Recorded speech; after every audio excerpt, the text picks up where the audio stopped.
Lockdown में बैंकों द्वारा ब्याज वसूली के विरोध में ट्रांसपोर्टर्स ने कर्ज माफी की मांग की। ट्रांसपोर्टर का कहना है कि राहत पैकेज और बैंकों द्वारा ट्रक और ट्रांसपोर्ट व्यवसाय से किस्तों में दी गई राहत की आड़ में भारी भरकम ब्याज वसूला जा रहा है। इस ब्याज वसूली का समस्त ट्रांसपोर्टर्स ने विरोध किया। ये सरकार से ये मांग की गई कि यदि अन्य देशों की तरह वास्तविकता में जनता की सहायता करना चाहते हैं तो ट्रांसपोर्ट व्यवसाय और ट्रक मालिकों का कर्ज माफ कर दिया जाना चाहिए। जहां विश्व के विकसित देश अपने नागरिकों को नगद आर्थिक मदद, वेतन में कटौती न करना जैसे राहत कार्य कर रहे हैं, वहीं भारत में बैंकों द्वारा त्रासदीकाल में ब्याज वसूली करना अमानवीय है। देखिए, विगत 62 दिन और लगभग उससे भी कुछ दिन ज़्यादा से ही पूरे देश में और पूरे विश्व में कोरोना नाम की महामारी से सभी व्यापारिक समुदाय त्रस्त हैं और निश्चित ही इसमें हमारी सारी राज्य सरकारों का और केंद्र सरकार के जो जितने भी एहतियातन उन्होंने कदम उठाए हैं वे सारे सराहनीय हैं और उनमें कुछ न कुछ आंशिक सुधारों की आवश्यकता आवश्यक रूप से है। और रही बात ट्रांसपोर्ट व्यवसाय की, तो देश की जीडीपी में बहुत महत्वपूर्ण हिस्सेदारी रखने वाला ये व्यवसाय है और जिस तरह के राहत पैकेजेस जो केंद्र सरकार द्वारा अनाउंस किए गए हैं उसके अंदर बहुत मोटे रूप से ट्रांसपोर्ट व्यवसाय के लिए कुछ निकल कर नहीं आया है, वरन इसमें सरकार द्वारा और बैंकों द्वारा ऐसा लगता है कि मिलीभगत करके और इनमें ब्याज वसूला जा रहा है। जिन वाहन मालिकों की, ट्रांसपोर्ट वालों की गाड़ियां चल ही नहीं पा रही है, उनसे ब्याज वसूलने का इस समय क्या अभिप्राय हो सकता है? कितनी विडंबना है। मैं आपके माध्यम से और मीडिया के अन्य साथियों के माध्यम से ये सरकार से अनुरोध भी करना चाहता हूँ और उनके कानों तक ये बात भी पहुँचाना चाहता हूँ कि जहाँ पर विश्व में हमसे बहुत ज़्यादा विकसित देश, यानी जिनकी पर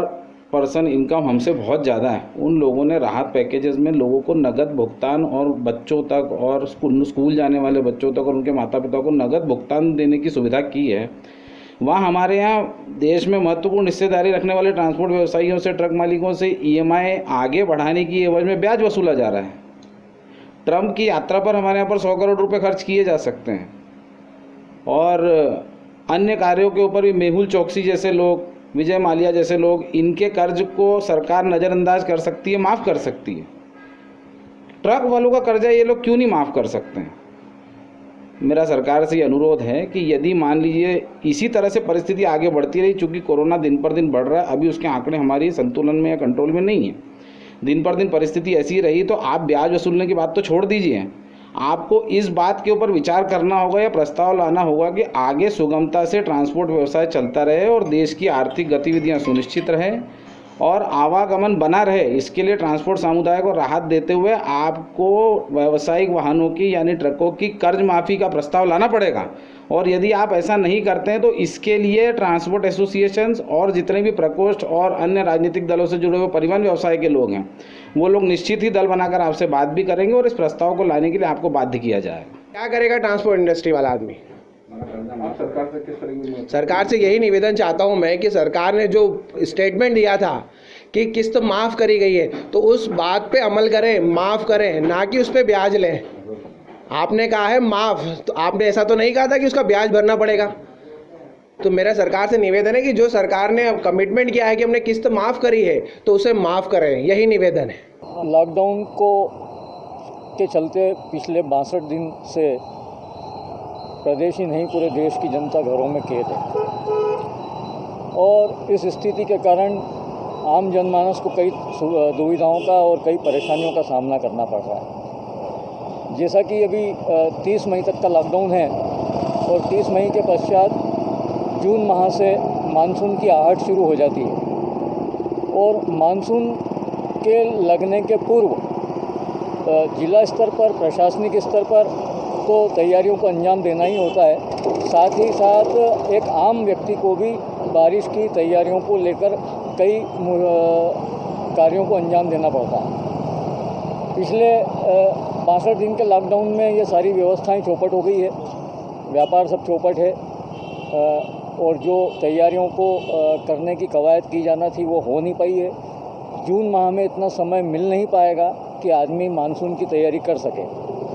जैसा कि आप जानते हैं कि मानसून 15 जून से लागू हो जाता है मतलब 15 जून तक करीब करीब मानसून आ जाता है। 15 जून के मानसून आने के पहले एक आम आदमी को अपने खप्पर भी ठीक करना है, टूटी हुई छतों को भी ठीक करना है, कई निर्माण कार्य आधे अधूरे पड़े हुए हैं, उन निर्माण कार्यों को पूरा करना है, कहीं बेसमेंट खुद गए हैं, उससे पड़ोस के मकान को खतरा है, उनको भी ठीक करना है। तो ये सारी चीज़ें कुछ दिनों में या एक हफ्ते 2 हफ्ते में ठीक नहीं हो सकती है, इसके लिए एक समय चाहिए। अभी भी समय है कि यदि प्रशासन इन सब चीज़ों में छूट प्रदान करता है, निर्माण कार्यों को किए जाने की छूट प्रदान करता है, तो निश्चित रूप से ये सारी सुविधाएं आदमी अपनी जुटा पाएगा। और दूसरा एक चीज़ और मैं कहना चाहता हूँ कि बारिश के पूर्व प्रतिवर्ष 15 जून से 30 सितंबर तक एनजीटी के द्वारा रेत खनन पर पूरे देश में रोक लगाई जाती है। मैंने माननीय प्रधानमंत्री जी, पर्यावरण मंत्री प्रकाश जावड़ेकर जी, मुख्यमंत्री शिवराज सिंह जी, माननीय कमलनाथ जी से कल ही पत्र लिखकर अनुरोध किया है कि एनजीटी की जो ये रोक लगती है हर वर्ष, अगर ये रोक 4 महीने के लिए फिर लग गई तो देश के 8 करोड़ मजदूर जो सीधे सीधे निर्माण उद्योग से जुड़े हैं और उसके अलावा कई लाख करोड़ लोग जो निर्माण उद्योग के साथ साथ अन्य सामग्री से जुड़े हुए हैं, गिट्टी है, रेती है, सीमेंट है, ईंट है, सरिया है और सैनिटरी वेयर है, टाइल्स है, ऐसे कई उद्योग जो इस निर्माण उद्योग से जुड़े हुए हैं, इन सब उद्योगों में काम करने वाले करोड़ों लाखों लोग, करोड़ों लोग बेरोजगार हो जाएंगे। तो ये जो 4 महीने की एनजीटी की रोक लगाई जाती है, इस रोक को इस वर्ष स्थगित किया जाना चाहिए। इसमें माननीय प्रधानमंत्री जी, माननीय मुख्यमंत्री जी को तुरंत संज्ञान लेकर इस रोक को खत्म किया जाना चाहिए।